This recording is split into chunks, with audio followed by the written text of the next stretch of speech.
thank you all for joining the user identity seminar this morning. At this event this morning, we're going to hear from 6 speakers representing different parts of the industry. Each will be speaking for about 5 to 10 minutes, representing their views and their company approach on the future of identity.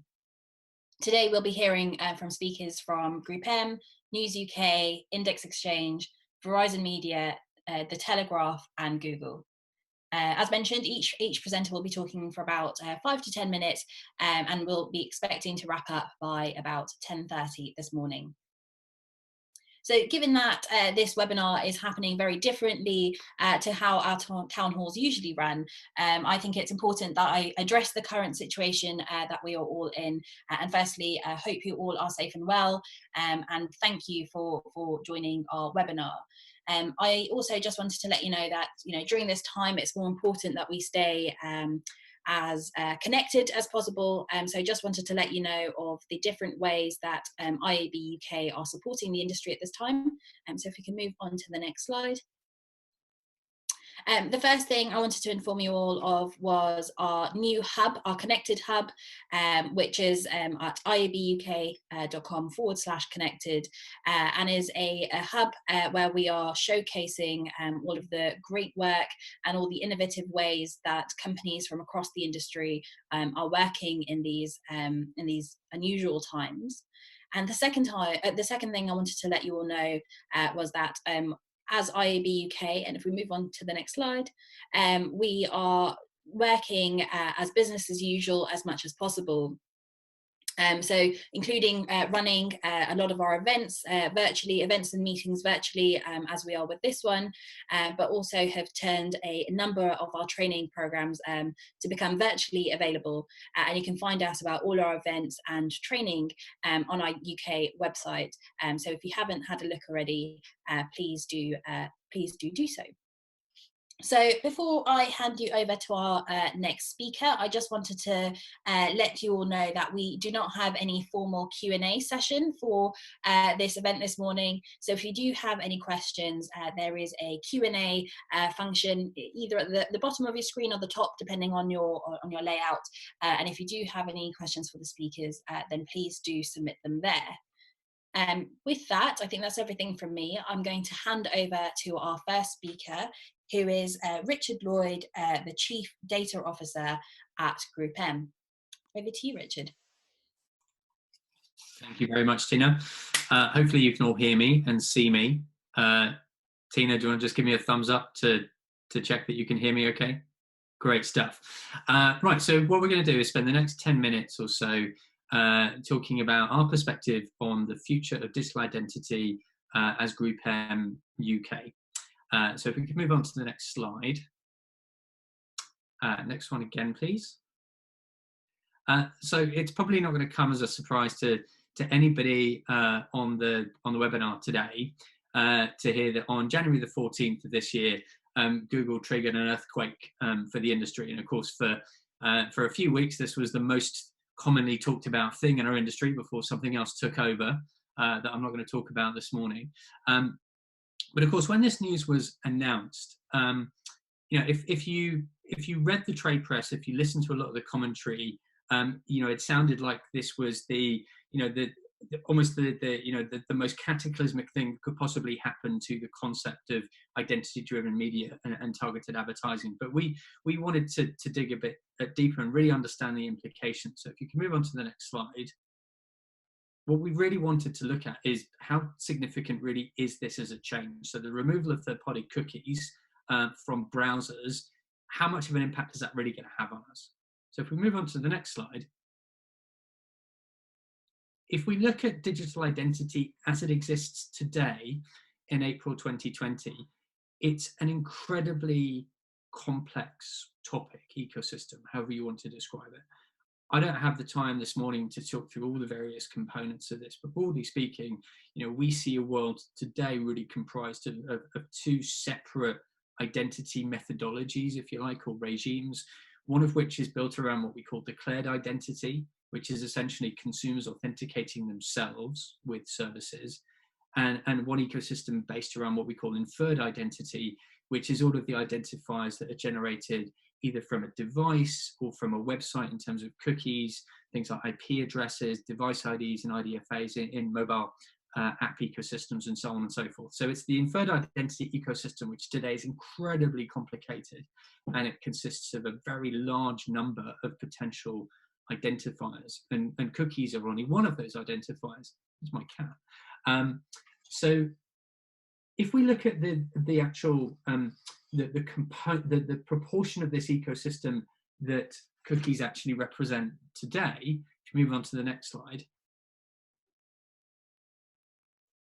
where cookies are still significant for us, they are by no means entirely dominant. So, we see a bit less than half of our advertising expenditure or digital advertising expenditure today going into environments which are described as cookie-based environments. We see almost the same amount of money going into environments which are the cloud identity centric, so built around account IDs first and foremost. We see a modest but significant chunk going into location-based targeting type regimes, so connected TV, postcode targeting, and so on and so forth, and a very small amount going into mobile advertising IDs. And the reason it's a very, very small sliver going into mobile ad IDs is the majority of app-based environments are declared identity driven rather than inferred identity driven for us. So of course, a big chunk of that 43% that's declared identity is actually mobile app centric today. So the key takeaway is that yes, cookies are significant, but they're certainly not an absolutely dominant force, and their significance is dwindling all the time. So that 45% is shrinking continually as time goes on. So if you can move on to the next slide.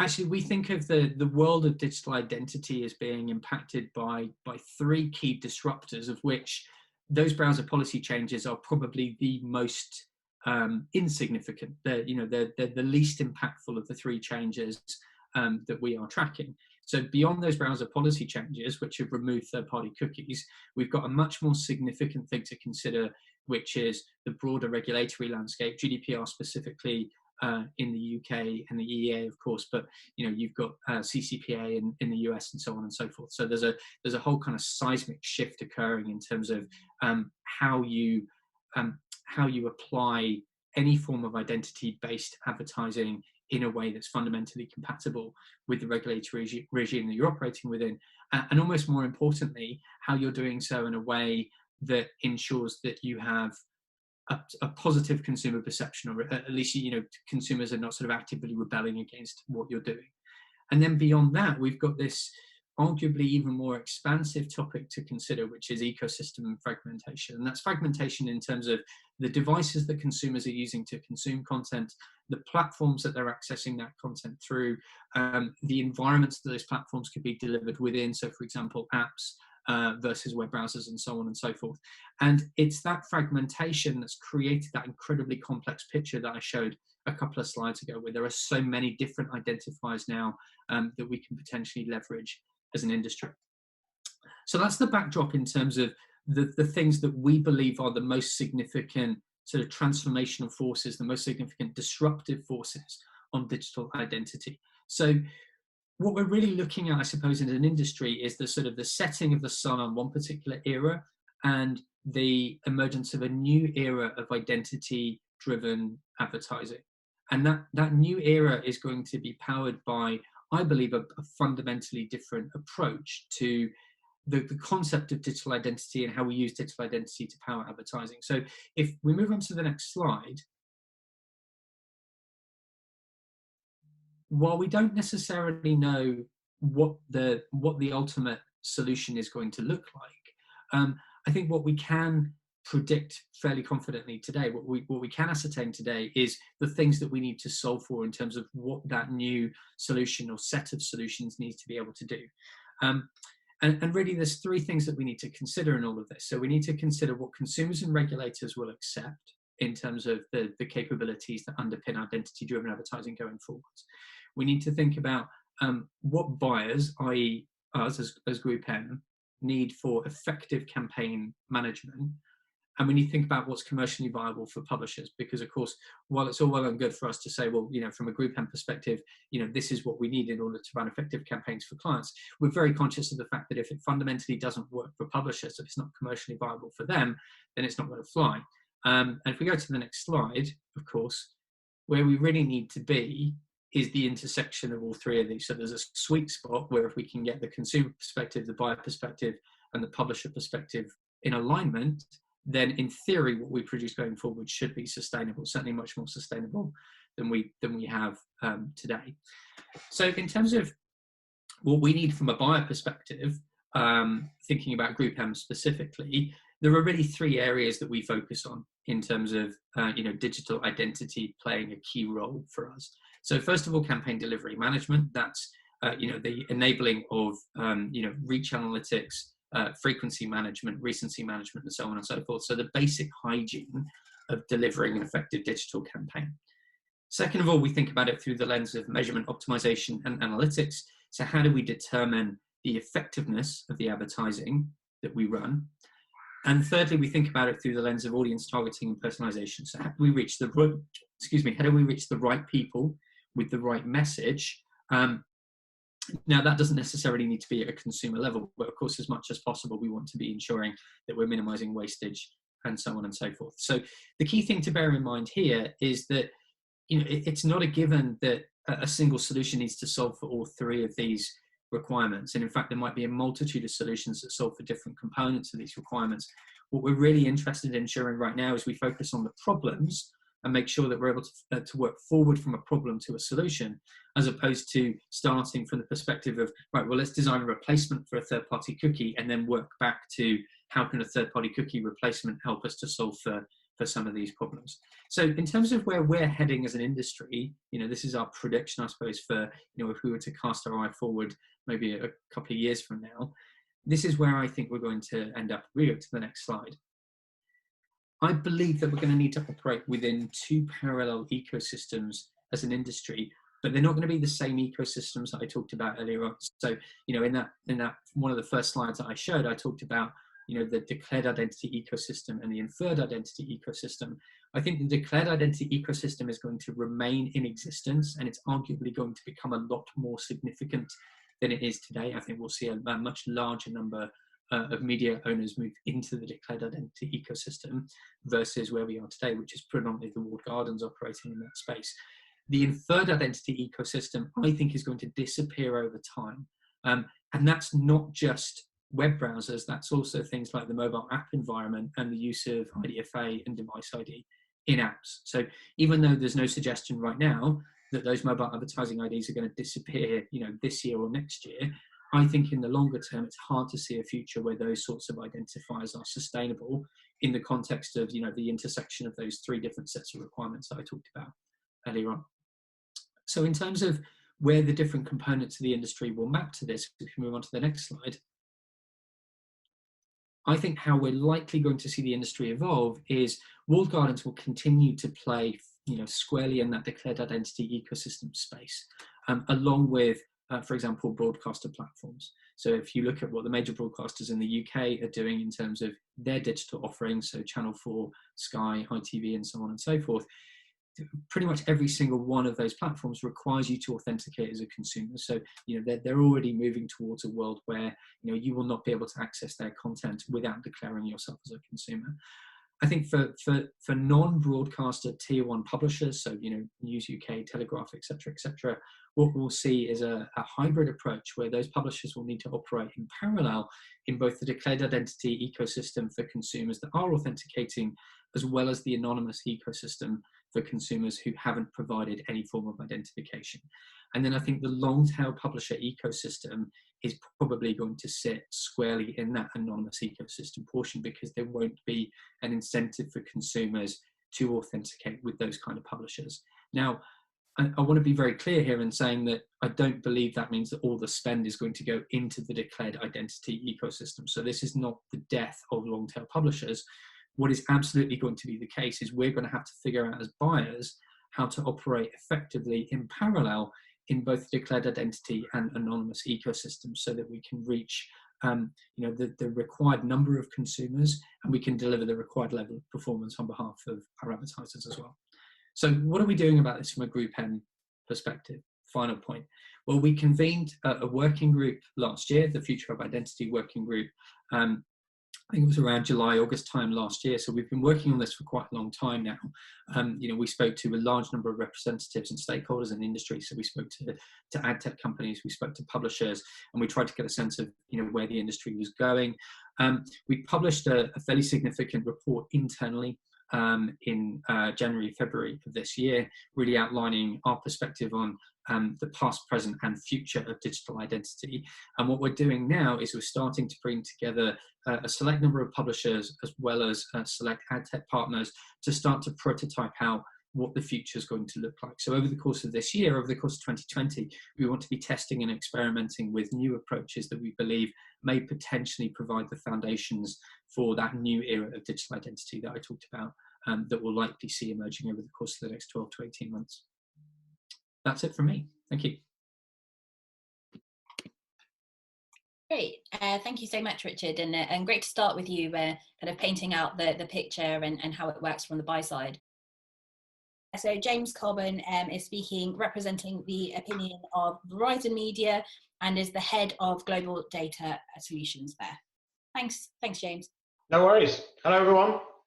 As I said, my name is James Corbin. I look after all the applications of data for Verizon Media in many of our regions around the world. And the applications usually focus on audience targeting, insights, consumer measurement, insights around consumers and their activity, all the way through to measurement, effectiveness, and attribution. So, a lot of these changes that have happened lately have had, obviously, not only impacts on many elements of the targeting business, which I think a lot of people associate with data, but as per Richard's presentation, I thought was fab, it's sort of really gone into a conversation around every aspect of how data is used. And so what I'm going to do is I'm going to go through a very exciting bulleted list of points.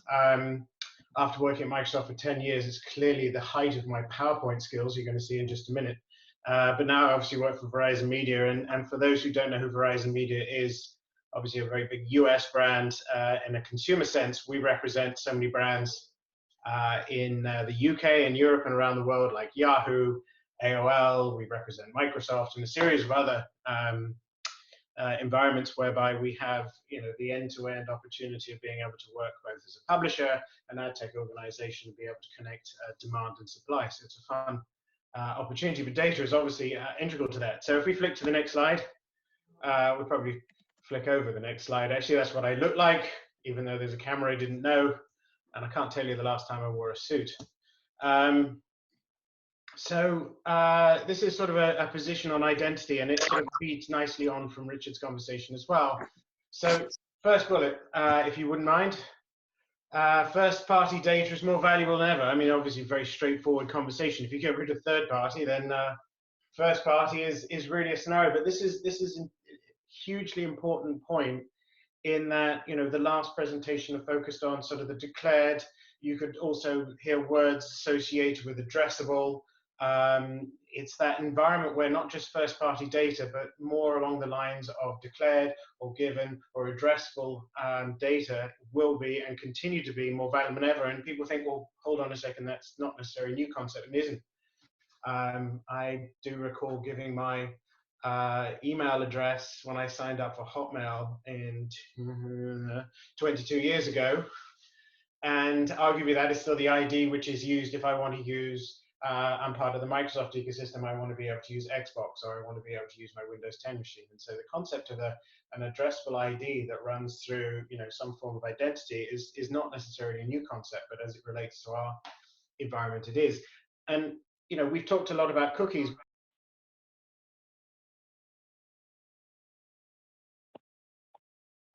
James, I'm not sure if that's cut out for anyone else, but that seems to have cut out for me. Cut out for me too, I'm afraid. It seems to have gone on mute. I'm not sure if that's the... Can you hear me again now? We can hear you again, yeah. I've no idea. I'm just getting all sorts. I'm being muted and unmuted by the host. It's a whole new world of excitement. So first-party data, and the other thing, it really point an emphasis on this is the fact that even if you go through some of the working groups for the IAB and Tech Lab, the conversations around REARC is that obviously cookies are maybe the first or won't be the only form of identifier that will be affected on a sort of a non-addressable basis. And so, IDFA was mentioned earlier, which is there. So, which is part of the dialogue. So any conversation around first-party addressable, more valuable than ever. If we go to the next bullet point, though, this is what gets really interesting, and it was mentioned in terms of fragmented ecosystem, which I thought was a really great way of being able to articulate this, which was, the ability to have a 360-degree view of the customer across multiple screens is of paramount importance. And I think that no more is that more evident than the last few weeks for many of us in the UK, or for most of us in the UK, who've obviously been consuming content, maybe the same as we have previously, but at a much greater level in terms of consumption, not only necessarily just entertainment, but whether it's learning or whatever need be. So, the conversation there. And what's interesting here is it means that this addressable conversation needs to be able to allow for that, understanding of those consumers across multiple screens. Reason being is that, in many respects, if you think about some dialogue that you hear around contextual is going to have value, and there's no doubt, and we've got to look at all options that are available. But contextual is hard to glue an understanding of consumers' behavior across a fragmented ecosystem together. It allows you to be able to make sure that you can target people who are interested in sports content, but it doesn't allow you to do some aspects of insights or measurement or just the sheer understanding of a client. But if we go to the next slide, as if these are slides, points. This is probably the most important component. And I think that we're presented with an opportunity right now in the marketplace. If you're a brand or an advertiser or a publisher, consent is key. It sounds strange, right? You're like, well, hold on, we're in the UK, we did GDPR, but as many of us are all aware, the interpretation of GDPR varied dramatically depending on who you were or the market that you were in. And so obviously it was the start of GDPR not being GDPR compliant forever and a day, some 2 or so years ago. And so in many respects, consent is key. But when we're in this scenario now, we've got this wonderful opportunity to be able to start that dialogue and be able to get consent from consumers, because more and more and more, and we've seen it, is that there is a willingness to be able to work with some kind of value exchange. And we'll talk about that in a minute, but at the same time, consumers are very interested in terms of what's happening with their data. And so if we do want to be able to understand this addressable marketplace, obviously we need to be in a position to understand the user with their knowledge, because obviously they are arguably the source of this data, which oftentimes in past has been to some degree not necessarily ignored, but has felt that the industry may not necessarily be in a place where consumers are comfortable and understanding enough what's happening. I think that we're there, and we're going to see more of that going forward, which, as you flick to number 4, we must be able to think about this in terms of brands. So if we think of brands and advertisers, there must be a concerted effort to be able to develop the one-on-one relationship with consumers. And this is just as advertisers. If you think about it from the point of view that most data for advertisers today, if you're in, let's say, retail, comes from a transactional environment. Oh, you've bought something from us, you have to be able to log in, and therefore, we've got your information that is there. But to be able to go beyond that, to be able to offer more, that conversation needs to go, into far more of a relationship environment. And so whether that's loyalty programs or whether that's emails or whatever need be, brands really need to increase the efforts to be able to develop the one-on-one relationships. Because as we're all aware, there are many scenarios whereby, we buy something from a consumer and we never hear from a brand and we never hear from them again. Or we visit a website and then we're bombarded, because they don't really know who we are, with about 50,000 retargeting ads for the product that we may or may not have either bought or don't have any desire to do. So that relationship, to be able to build this addressable environment, needs to be stronger. Which then leads into the 5th bullet of the 6. I'm not going to talk for too much longer, which you'll be delighted to hear. Is that this is the most important part too, is publishers must continue to look for creative ways to offer value exchange. And this is so important. I think that one of the scenarios that was mentioned earlier, which was talking about first tier publishers, long tail publishers, all the way through to the declared ecosystem, in many instances, in a declared ecosystem, there is a very obvious value exchange that exists. You can, for example, use this email service in return for your login. It doesn't work without that type of scenario. But then if I'm casually reading a conversation on the latest variation of sim racing, which I might happen to be doing yesterday, the site that I went to doesn't know who I am. They're just offering me content which they're going to monetize through the RTB ecosystem. And so, or at best contextual. And so in many respects, there's a different type of scenario there. And going forward, publishers, in order to be able to get this view, to be able to monetize effectively, must look for those creative ways to offer a real value exchange with the content or the experiences that they're providing. And so I think that is without doubt, one of the key components. And so obviously, as you can appreciate, Verizon Media, publisher, and looking at obviously advertiser, it's getting an understanding of all of these variables that are around. And then the last point to close out this dialogue in terms of a position is, in many respects, if we can go to the bullet point number 6, which isn't necessarily the grand finale, but it's the last part of our conversation. Oh, the anticipation. Is that this isn't a Verizon Media problem. This isn't a GroupM problem. This isn't necessarily any of the people you're going to hear from problem. It's all of our problem or challenge, or I should say opportunity. It's very interesting to call it a problem. I think the position earlier that came in from Richard was actually much stronger, which is opportunity. We don't think about this in a negative sense, but there's a huge opportunity here. Is that more than ever, we have this opportunity to educate and be transparent with consumers. And it might be a frightening sort of concept because there is still fear and hesitation and trepidation as to, if I have that dialogue, people are going to say no. But so much research has been done that says that if there is a clear and visible value exchange and consumers are aware of what's being done with their data, either by brands or advertisers or by publishers, there is a willingness to be able to trade and be able to share, but that has to be there. And I think that one of the interesting variables that will make sure that all of these efforts continue to be able to align with other forces, such as the regulatory type of scenario as well, is that as an industry, the more we do to educate in this environment, the more transparent we are with what's actually happening, the better we're going to be in terms of being able to not only see our way through this challenge, but be able to embrace it and have the opportunity to be able to move forward. And so I think that in many respects, these are our sort of position. It's obviously going to evolve as the industry evolves in terms of thinking. There are many options which we as Verizon Media are looking at and talking to all the way through every single potential scenario that exists. But arguably the longest term, I would say, not necessarily insurance, because that's a funny word to be able to use, but to be able to ensure the longevity of our industry, being able to understand consumers, understand their behavior across multiple screens, to be able to, understand their insights, deliver targeted advertising all the way through to understand the effectiveness of your campaigns, is to be able to have a dialogue whereby you can get that addressable information that allows you to then be able to move forward. And so that's it from me. Great, thank you so much, James. And I guess somewhat serendipitous, because that followed on so nicely from GroupM's presentation and segues quite nicely on to the views from the publishers. I believe we now have Badir back on the line, so we'll hand over to Badir. But just apologies to the audience and thank you for your patience in managing our technical issues. I will now hand over to Badir. Thank you.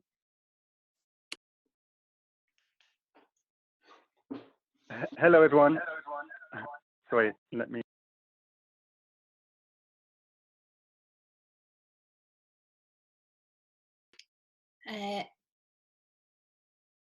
Sorry, just to the host, I think Badir is muted. That should work now.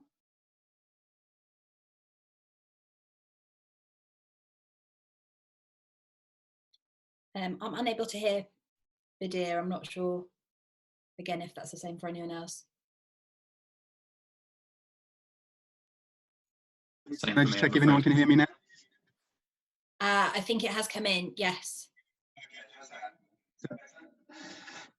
It's a little bit distant, but let's try it. We'll try it, and if we can make it work, then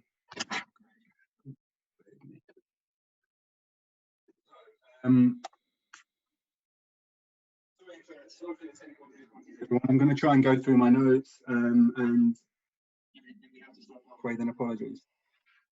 So my name is Liam, I'm head of audience and data at UK Commercial.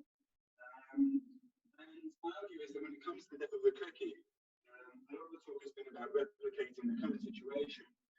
And whilst it's obvious for everything like privacy tracking, measurement, attribution, and some things already targeting, it really is also in the source of many problems. Its demise gives us a sign of things to come when 40% of digital revenue is actually attributed to 5% of ad impressions. So Google themselves have stated that publishers will lose over 60% of their revenue without identifiers.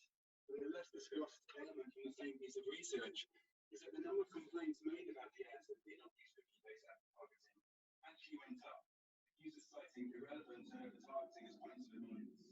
So it just goes to show that untargeted advertising is actually a worse experience for the whole industry. But dear, I'm sorry to cut you. Unfortunately, the audio is still quite bad. So unfortunately, we probably will have to end the session just because we're unable to hear you. I don't know if there's anything you can do to try again, but if not, then perhaps we're able to send some some slides or something after that we can circulate. Just because unfortunately it was quite hard to hear you still right now. I'm not quite sure why, but I appreciate that. Apologies, everybody. Thank you so much, Badir, and sorry for that. Thank you for your time. Great.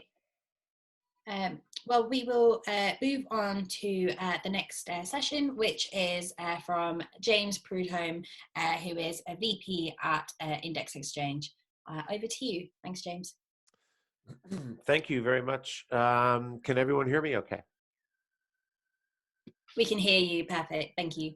Okay, great. Yeah, hi everyone. My name is James Prudhomme. I'm the Executive Vice President of International here at Index Exchange, working from my home in Northeast London in Walthamstow. And it's a pleasure to be here. I've been doing a few of these sort of webinar and video conference events now. It's become quite fun, really. Great. Well, let's get into it.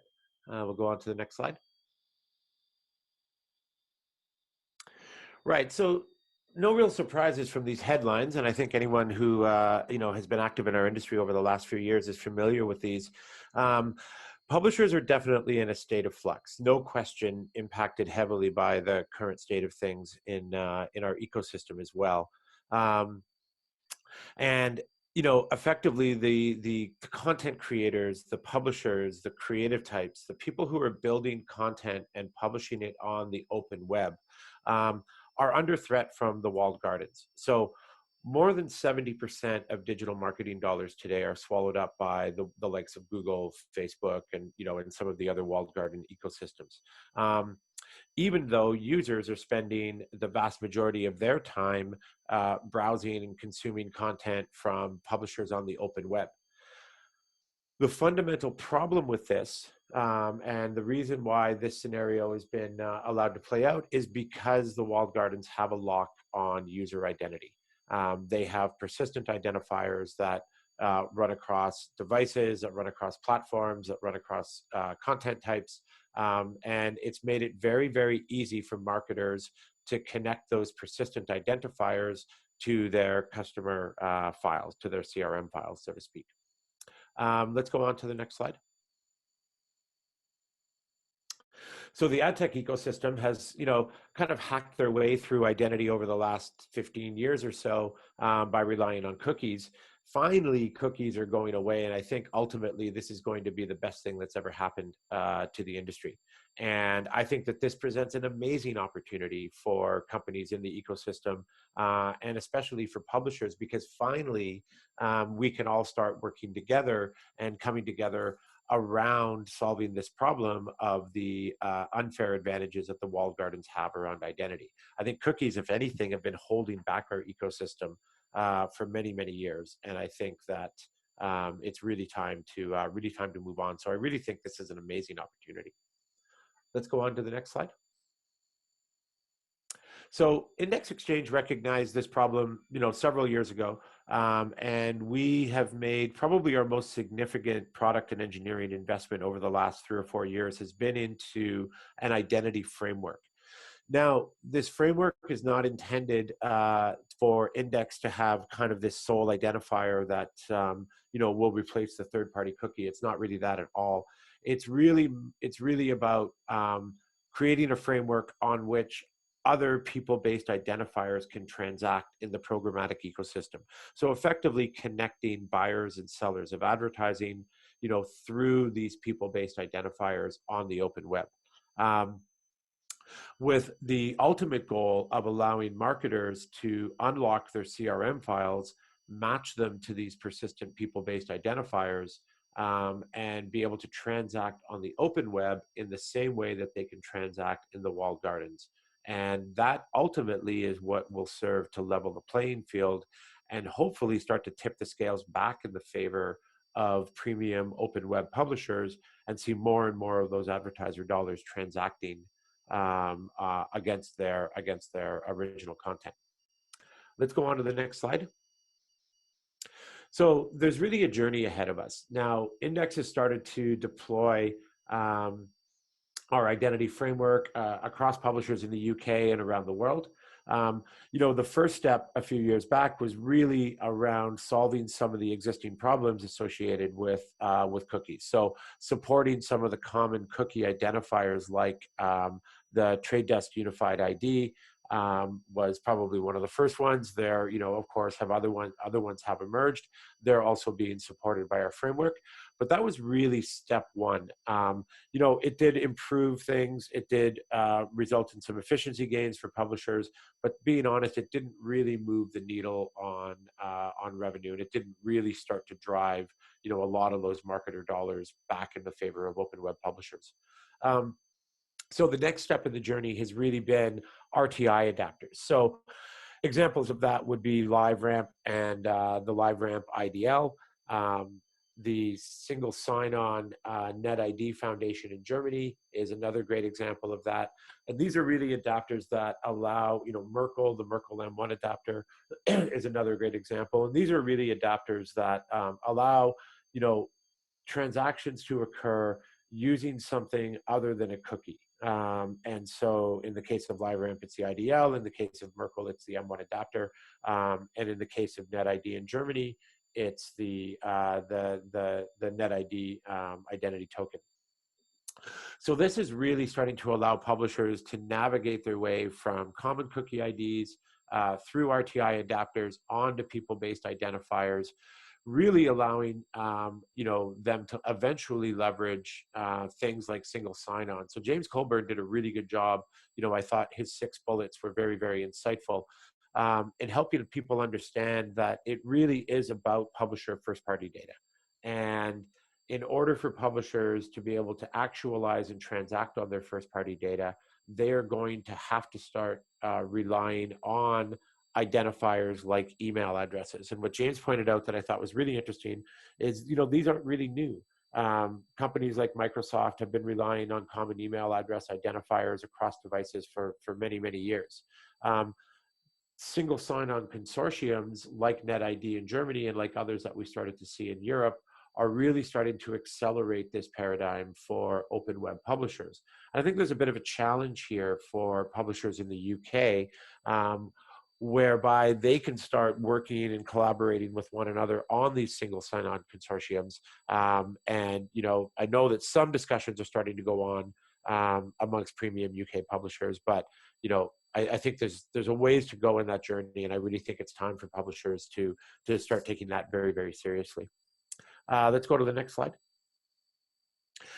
Ultimately, this will enable this type of ecosystem where you start with a marketer that has a CSV file with their customer identifiers. It could be hashed email addresses. It could be encrypted mobile phone numbers. They then partner with identity graph providers like LiveRamp or like NetID in Germany or like LiveIntent. There are many, many identity graph partners and providers starting to emerge. Those identifiers are then matched to these people-based identifiers, within the IX server infrastructure. We have code on page, of course, with many of our publishers through our header bidding implementations. So we're then able to match those identifiers to the users on publisher websites.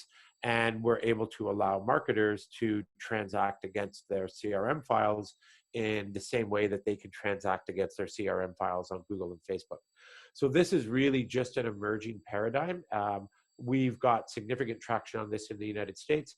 We're launching now in the UK with LiveRamp and in other parts of Europe. NetID Foundation in Germany, which I mentioned earlier, is also now live and active, and we should be starting to transact the first campaigns there in the next few months. We're just at the nascent, sort of starting point of this journey. And I think that this will be the paradigm at this should James. James, sorry, I'm not sure if something's just happened where your mic went a bit off, but maybe we could try again. Sure. Can you hear me now? We can hear you now. Yeah, it was just it was about 10 seconds. Okay. Okay, great. Well, I was, just to sort of explaining this transaction paradigm, how, brands today are uploading their CRM file, working with identity graph partners like LiveRamp or others like Merkle, for example, matching those identifiers to people-based identifiers transacting on our framework and effectively running advertising campaigns against their CRM files and against their audiences in the same way that they can do with Google and Facebook. Very new, very nascent, just getting started. But we really believe that this paradigm is the future, and this will, start to level the playing field and start to address the problem that I referred to earlier in my presentation. Next slide, please. Great. And so that's, in summary, we're really just at the very early stages of this journey. There is a lot that has to happen in terms of the ecosystem coming together around these persistent people-based identifiers. I thought that James Colburn also did a good job in sort of calling out the need for consumer education in this. But Index has been very, very committed to solving this problem over the last several years. We've been working with a lot of brands and publishers in the UK on the initial testing and running some of the initial campaigns around this. And we're going to remain committed to this paradigm and committed to solving this problem. And so I look forward to addressing any questions on it and to working with you all in the future. Thanks very much. Great. Thank you so much, James. And a reminder for anyone who does have questions to please use the Q&A function located at the bottom of your screen. Thank you so much, James. And I always really enjoy hearing from Index on this subject, as you've taken such a wide approach to identity. So always learn so much. Thank you so much. I will now hand over to Karen Eccles, who is Senior Director of Commercial Innovation at The Telegraph. Over to you, Karen. Hi, thanks Tina. Morning everybody, and thank you for joining us and to listening to me. I hope I've got a couple of useful things to add. As Tina said, I'm Senior Director of Commercial Innovation at The Telegraph, which is a team that kind of sits in between commercial product, editorial and the INA functions. And just to sort of give you a little bit of an overview of where The Telegraph is. So we've been working on a subs first model for some time now. So back in autumn 2017, our then new Chief Exec, Nick Hugh, announced a new business strategy, and that was articulated as registrations first. But we refined it to a subscriptions first model in November 2018. And that was really about us setting out our stall and saying that if we saw the future of an authenticated web, and that the value of the unauthenticated web would collapse. And that as a publisher, the sort of ads first model that had been working really well for a very long time was not going to be sustainable in the long term, because the definition of scale had completely changed for obvious reasons. And so we need to talk about critical mass instead of scale. And we also started talking about moving users from the unknown to the known, and seeing that as the thing that would be really the value that premium publishers could bring. One of the issues in all of this, of course, is that journalism is an expensive thing to do well. If newspapers are going to run investigative journalism teams, for example, who will spend a long time researching particular stories without a guaranteed outcome, then it's really important that that is valued properly, and it's very different from sort of easy content that's churned out. And the value of those two things is really different. So we defined our strategy as 10-1-23 in November 2018. And that stood for 10 million verified, authenticated registrants, 1 million paying subscribers, and for all that to be achieved by 2023. And we are well on our way now. We don't release our numbers more than quarterly, but registrations are well on their way to being 6 million. And I think the last numbers that we released for paying subscribers were 427,000. And all of this had a very sort of profound change for the Telegraph, in that we moved from, I suppose, like everybody else, chasing volume of inventory, to acquiring, engaging and retaining subscribers. And that sort of verified email address or other login and consent became absolutely crucial. And everything that editorial do now is measured on the ability to acquire and engage and retain. So having a logged in state is really important, so that we can track users between devices, and also that we can learn as much as possible about reading habits and feed that into our engagement plan. There is still an open aspect to the Telegraph's products, but we see that really fulfilling two functions. One is that it's just the top of the funnel, so that we can feed new potential registrants and subscribers into the model, and also because there are some news stories that in principle have to be open, and that we wouldn't close off to anyone, so that there will always be an open aspect. But the majority of our model is all about acquiring registrants, verifying email addresses, and then converting them into subscriptions. And what that means for the ad business is not that it's subs only and that ads aren't important, but that subscriptions are first. Advertising is still crucial. But instead of the Telegraph producing an editorial product which is there to harvest ad impressions, it is there to gain subscriptions. And then our job on the commercial side is to make sure that we're turning the byproduct of that, those audiences and that logged in state and that first party data, we're turning that into advertising products, which is obviously very different from where we were about 5 years ago. So what we've been doing in the last couple of years is, first of all, getting all of our data infrastructure in place. So trying to connect the dots, because we had different sort of siloed areas of the business where one user might have different logins which weren't connected. So we've been working to connect those siloed data sources and identities into one Telegraph ID. And then to enrich the logins that we have with all of the data that we collect as users move around the site, because obviously a login without the first party data layered on top of it is not so valuable. An ID for its own sake isn't the point. The point is, what do we know about them? And then the third point has been developing new technology and understanding what else is out there that can support this new world. So one example might be that we've seen a very big drop in the yield of Safari inventory, especially since last September, for obvious reasons, because of cookie blocking.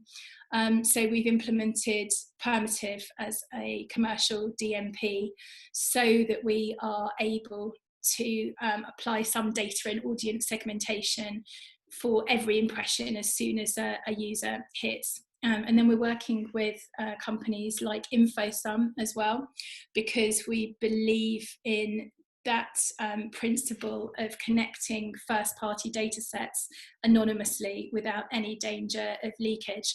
And so we're looking now at how we can collaborate with advertisers to match their first-party data sets with our own and build out new products from there.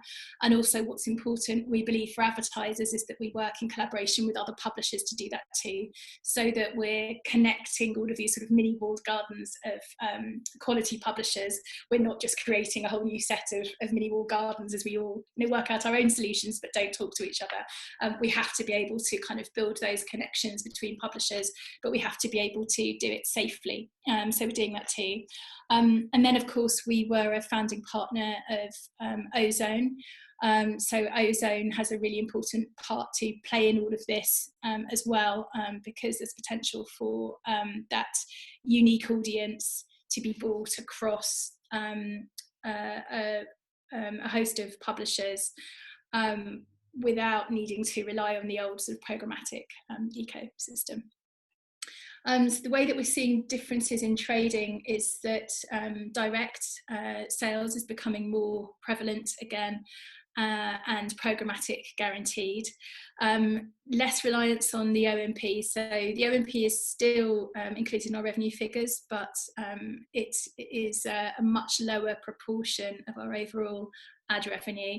And as James kind of alluded to before, with the cookie system wasn't necessarily a great thing for quality publishers, because cookies value that impression. They don't value the quality of the environment in which the impression sits.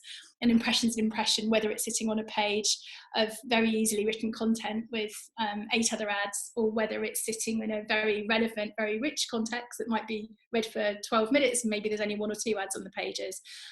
So that system hasn't really allowed publishers to extract the appropriate value, we believe, from their inventory. And actually all of the changes that are happening now present a very exciting opportunity for us to change that. But we have got to be sure that we're able to demonstrate the difference in that value to advertisers, and that translates into real business results. So we cannot just say this is more valuable because we say it is. We have to be able to prove it. So for that reason, we are seeing once we're over all of the obvious things that are obstacles at the moment, we're moving into a really exciting time where we want to work with other publishers to collaborate with some of this technology and advertisers and agencies to understand how we can build out new prototypes and new products that work on matching first-party data safely and connecting these IDs. So we're very open to anyone to come to talk to us and work out proofs of concept that we don't have to have sort of perfectly figured out to start with. We're really open to those conversations now. So we have an optimistic view of the future for quality publishers, and we believe it's really important that we can understand the difference in value. Sorry, my husband is just walking through the room. Luckily, we haven't had any children running around my face at the moment.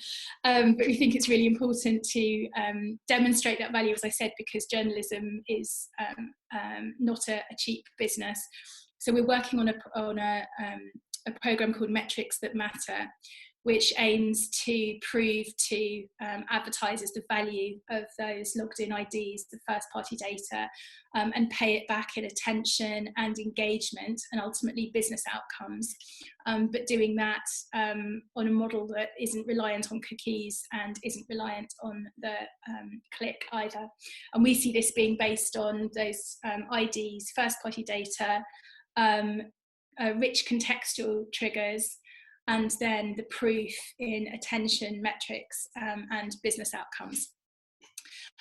So in terms of what's happening outside the Telegraph, we've spoken to all of the major players with the identity solutions. and we're in a kind of watch and wait stage. What happens there? As a point of principle, we don't believe that the keys to the kingdom should be owned by any one tech vendor, or the identity should be profited from anyone who doesn't have a direct relationship with the consumer. If anything, that control should, very much sit in the consumer's hands. But of course, we don't get to decide what the new ecosystem is going to look like. We can only contribute towards it, and try and work with advertisers to understand our audience and their customers better, and build out new products from there. That's where we are. I don't think I've got any questions, so I will put myself back on mute. Great, thank you so much for that session. So before we wrap up, I just wanted to give a quick overview of all the work that IAB UK are doing to participate to this conversation, given that it is such a big conversation topic for so many businesses within our industry. So I wanted to inform you of all of the different ways that you could be getting involved. If we move on to the next slide. So feedback that we receive from our members is that all or any outputs that we deliver as IAB UK should be in consideration and in collaboration with other conversations that are happening across the industry. Given that these changes are having such big changes on so many companies, there are a number of stakeholders who are interested in hosting their own conversations on discussions on this. So where we could really deliver the most value is by feeding into those initiatives, or by ensuring that we don't duplicate any of the work that is happening. So what we did is we reviewed all the conversations that are happening across the industry and what their intended outputs are. And we asked our members what their biggest fears are about the changing landscape of identity and what they would like to see from us. So by evaluating all those conversations, we identified that IAB UK can add value in two areas. The first is by providing a forum to feedback into wider initiatives, such as Project Rearc and Privacy Sandbox. And the next is by providing guidance for the short and long term for the industry. In terms of how we see that working at IAB UK, we see our work on identity as an umbrella, and essentially three streams of work that make a part of that. The first is feeding into Project Rearc, the second being feeding into Privacy Sandbox, and the other working with our industry to provide guidance for our industry in a separate working group. We move on to the next slide.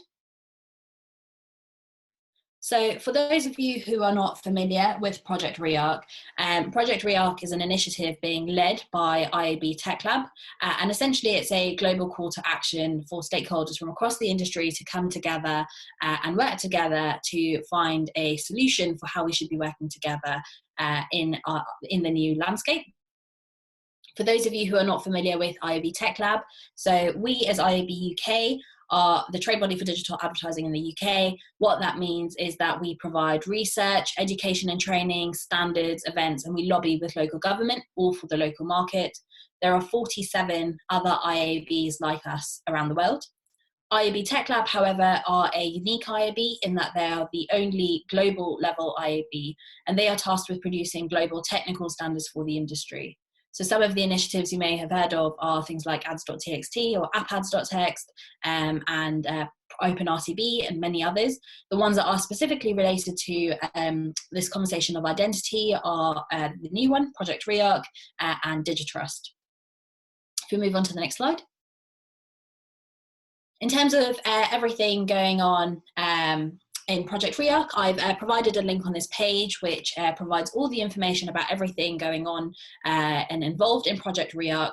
However, just to quickly summarize, the first is a global task force that is available to everyone, and they will now be meeting, I believe it's weekly, and they will essentially be working with stakeholders from across the industry and people from various roles, so marketers to legal departments to finance teams, to everyone who is influenced or affected by the changes to identity, to gain their opinions on what is it important that a solution covers. The next is webinars. So as mentioned, we're looking to engage with with stakeholders from across the industry, some of whom are from the product and technical teams who may have a really detailed understanding of the changes and how they're going to affect the industry, but others who may not fully understand the problem to the same extent. So they are also hosting a series of webinars to make sure that everyone is on the same level of understanding. They hosted webinar 1 of these series a couple of weeks ago, and we will make that recording available on our website. It was a really good, concise overview and introduction to the problem. When webinar 2 is announced, we'll make sign up available through our website, so please do keep an eye on our events and training section of our website, as you'll be able to sign up to that when it's available. The last one is a working group, our working group. So these are the technical hands-on working groups, which would actually be tasked with producing whatever projects or outputs that come out of Project Rearc. These working groups are only open to IAB Tech Lab members only. So IAB UK are participating in these working groups on behalf of the UK market. If you are a member or your company is a member of IAB Tech Lab, then you can get involved directly. However, if you are not a member of IAB Tech Lab but would still like to participate, then please join our Feedback into Project Rearc working group, where you'll be able to do so. If we move on to the next slide. So as with this one, there are a few events that we're running throughout the year are related to identity. The next one is on 21st May, which is more of an educational event. Some of the companies mentioned some of the solutions or some of the areas of the market that they're focusing on related to the space of identity.